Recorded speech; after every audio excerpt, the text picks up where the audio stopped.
The biggest rivalry in chess is between the knight and the bishop. The bishop is a fast, long-range piece and loves open positions where it can travel across the board in a single move. The knight, on the other hand, is a slower, short-range piece, dancing between light and dark squares. Knights prefer closed positions, where they can maneuver around the board and find advanced squares where they can attack several targets at once. Let's take a look at some classic bishop versus knight battles. In this endgame position, material is equal, but the game itself is far from equal.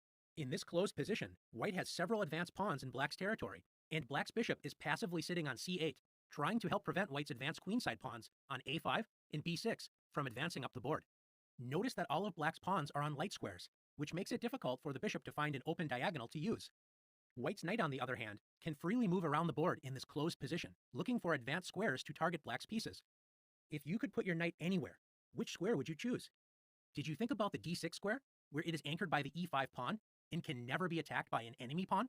This is known as an outpost square, and notice that a knight on d6 would attack both the c8 bishop and the b7 pawn at the same time. You know where you want your knight to be. Now how do you get it there? White clears the path for the knight by playing c5. White only needs 2 moves to get to the dominating d6 square. Let's say black tries to advance the kingside pawn majority with h6. After knight to c4, g5. White can simply ignore black's slow plan on the kingside and play knight to d6, threatening to win the bishop. So after bishop to d7, knight takes b7. White will simply play knight d6 on the next turn, when white's queenside pawns will be unstoppable. Let's take a look at another example. In this position, black's bishop enjoys the long dark square diagonal h8 to a1. White's knight is passively placed on d1, and black can completely dominate the knight by protecting all of the squares the knight can use to move. Can you find the bishop move that completely paralyzes white's knight on d1? That's right, with bishop d4. Black's bishop imprisons the d1 knight, prepared to capture the knight if it ever moves. Notice that black has the simple plan of advancing the king up the board and capturing the a5 and b6 pawns, creating 2 passed pawns on the queenside. Black's bishop easily wins this battle against the knight. As we said before, open positions typically favor the bishop. In this position, both sides have passed pawns racing up the board. With black to move, black can promote first, but will rush to defeat after a2, h7, and a1 equals queen. Black promotes first, but the new queen is short-lived after h8 equals queen, skewering the king and the queen. Once the king moves, white captures black's queen. What should black have done instead? The bishop advantage in an open position is only a real advantage if you use it. In this position, black has the incredibly strong bishop to c2.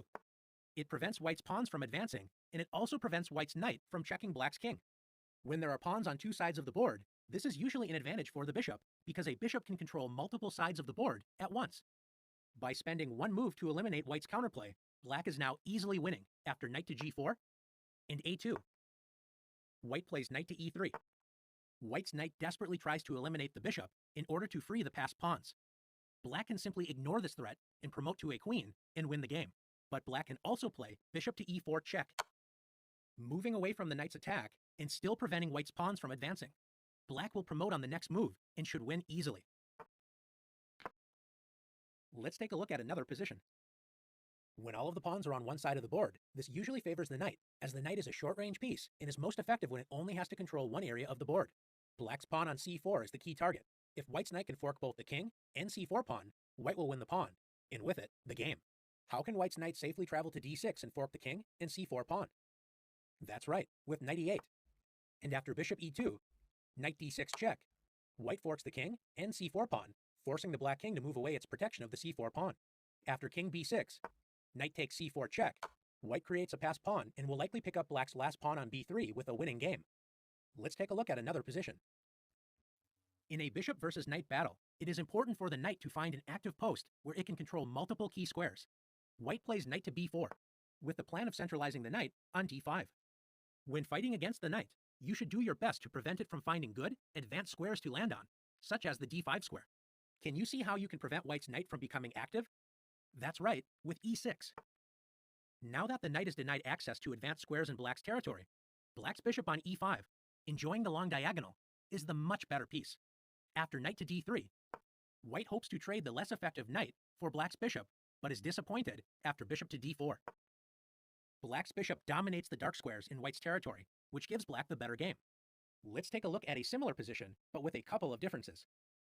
Notice that black's pawn has moved to e5, and black's bishop is on g7. These two differences are enough to swing the bishop versus knight battle to white's advantage. Black's bishop is now passive, blocked behind the several pawns on dark squares.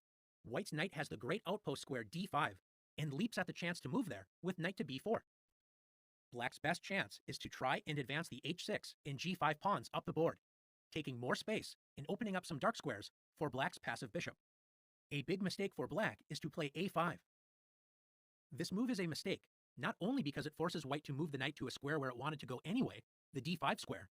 By moving the a6 pawn, notice the b5 square is a new outpost square that the knight can use later in the game.